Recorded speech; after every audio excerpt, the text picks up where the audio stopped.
Hey, Hello. how are ya? I'm good. How are you? Gavin, I presume? Yes, Nice of to course. meet you, man. Nice to meet you too. Are you just finishing work, Gavin? I am. I'm coming back from Home Depot, but my bus got pushed back, so I didn't want to wait an hour and a half for my That's how long it bus is. to just barely get home. Is so. that just the weekend schedule? Yeah. Oh, yeah, man. with COVID and everything, sadly. Okay.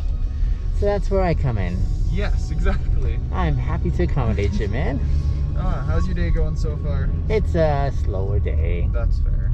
How was work for you? It was good. We had a guy murdered outside of our store today. So. That's not an everyday occurrence. No, I walked out of my store and there's two cops sitting there with a dead guy thrown in our ditch. So. Really? So was it like an active event that just had happened? Or? Yeah, it had just happened right before I ended my shift and walked out. This is over at like Chinook Mall area. Yeah, Chinook Home Depot, right? He was right in the loading bay for the Petland. In the back there. Yeah, in the back. Oh man. So kind of sucky, but no way. I mean, it happens. Yeah, or it doesn't happen so often. No, it doesn't happen so often, but oh man. you know. Did it make you like really like thoughtful about your existence and life in general and stuff? A little, you know. It makes you definitely value your life a little bit more, knowing that I was 5 minutes away from something like that happened. Yeah. So. There's a tattoo shop that I'm a big fan of here in the city called Hemlock Tattoo, run by girls who used to be I did never realize that was an abusive sort of industry. Yeah. So they kind of banded it together as women who said, let's go into business together and set some policies of safety and all that kind of stuff. Yes. And one of the reason I mention them is one of the things that they put on my radar is bystander intervention training. I've never heard of it, but I Googled it. Bystander intervention training is to help people know options of how to respond to things that are going on. It's always that mentality of someone else is going to deal with it. Someone else is going to. And I have no idea what I could do, or you know, I'm going to keep myself safe and out of the fray, kind of thing, right? And so, and I mean, I was watching some TikToks. I think earlier. Actually, it was this. I thought it was funny. My sister did not think so. So this probably shows how crass my humor is. But it's the level where it was a prank where this guy's walking along, and he has it choreographed where someone plays an audio of a shotgun that goes off, and he like acts as if he got shot and hit.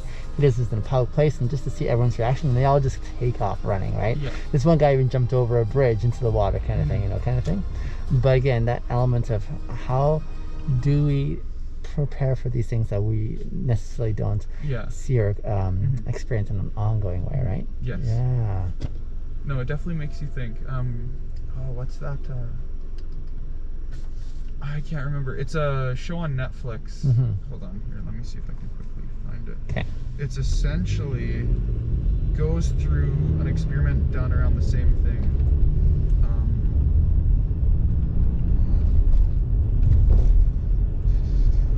I don't know. It's called. Have you ever seen The Push? No. On Netflix. So it's a whole setup to see how far you can push a bystander without them really realizing what they've done. Oh, I see. And essentially what they did was they tested 30 people in this whole setup charity event where the charity event organizer dies, and then they slowly lead them up to hiding the body and then pretending that they're the charity organizer, and then they lead it on that he actually didn't die, and it eventually escalates to see if they can get these people to what they do is believe they've killed someone, like push them off and murder them off the edge of a building, and it just really goes through the. It's like a social experiment. Yeah, it's a big social experiment. It goes through the. What's it called? How peer pressure and how everything can affect the way someone thinks in these situations, to get them to completely snap and change the way of thinking, and to see how far you can push someone to do something they wouldn't normally do. Especially when most people think that they're in control, when in reality we're just really susceptible to how much we've been able to think through our own personal boundaries and implementing those. Yeah. Well, regardless of what we all think, we're only limited by how we've been raised and what we've been taught is right and wrong. And intriguing. Yeah, and the tough thing, I mean, like my friends tell me I have a social experiment ongoing in my car all the time because I post a lot of my content with my riders on my with consent, of course. Of course, I would do it without your consent. But they say, Benny, you just have a social experiment going on. And in some sense, it seems like I do, but I like making sure that those that I am enlisting for showing on my platform at least have awareness. Yes. And most definitely, I ensure consent, right? Of course, enthusiastic consent that way. But there's something to be said about those. Like, I've watched so many TikToks, for example, where a lot of these individuals never were given that chance. So a lot of it is based on humor at others' expense, right? So maybe like a guy, I love watching these ones, a guy who's dressed up in as a bush, and then he jumps out at people, you know, and they're like, you know, kind of thing, and he just captures the raw expression of fear and responds that way. And I mean, it seems funny, but it's almost, it does account for the fact that a lot of these individuals never did give consent to be exposed in a vulnerable way that way. It's a vulnerable thing. Well, that's very vulnerable. Like, even if it's for a split second, that's a very vulnerable state that you put someone in when you're doing something like that. Yes. So it sure begs a lot of those conversations. Yeah. So is this what you do for a living then? You just drive Uber right now? I'm an Uberologist. Okay. Yes. All right. This is my main gig. Gotcha. Yeah, I do enjoy it immensely. I do. I kind of enjoy hanging out with people and I especially practicing and modeling what good connection could look like. Yes. Not to say that I'm a pro at it, but I do pretty well at it. And I like inspiring others towards that end, saying, here's what could be, you know? Yes. Yeah. So that's my investments.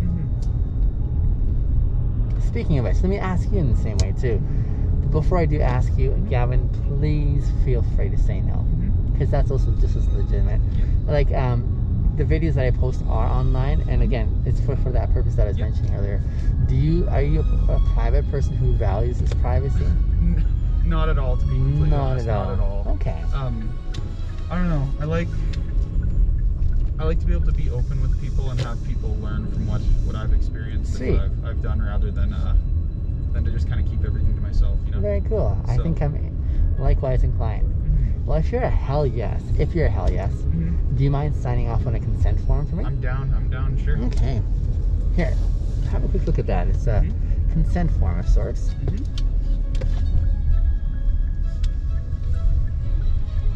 I don't like presuming. Yep. Yeah, we're saying the same thing. I'll leave you my card as well, so you can follow up and see the kind of thing that I do. Sounds good. I would actually really like that. Cool.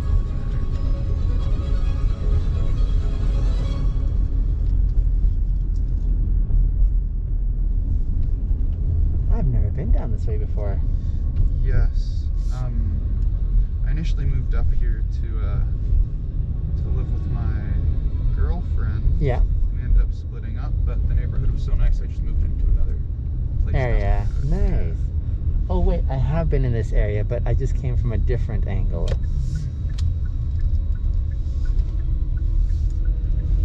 Oh, that's funny. I just came from a different direction. That's why I don't recognize it.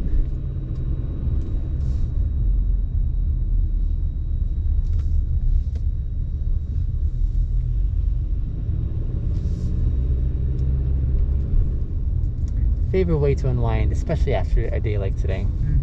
What would that look like for you? Do you know what VR is, virtual reality? Yep. Have you ever played VR chat? I have never done it yet. I am a VR chat dancer. Oh, no way. So is this like Wii where you actually are moving actively? Yes. Or it is? Here, I can show you some of my content. Sweet. That would be amazing. Never heard of that.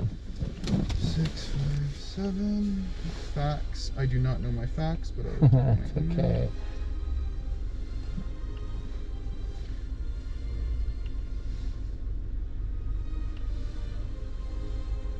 Today's the kind of day to be indoors under a nice blanket.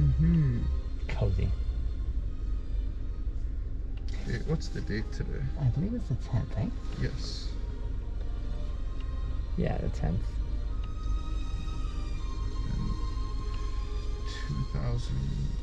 2021. Parent signature, I am 18. Don't need All right, there you go. Thanks, man. Oh, and there's your I pen. appreciate that, Gavin. Thank you. Here, I'll show you what I do. Oh, thank you. You're welcome. My handle's on the back there. Sounds good.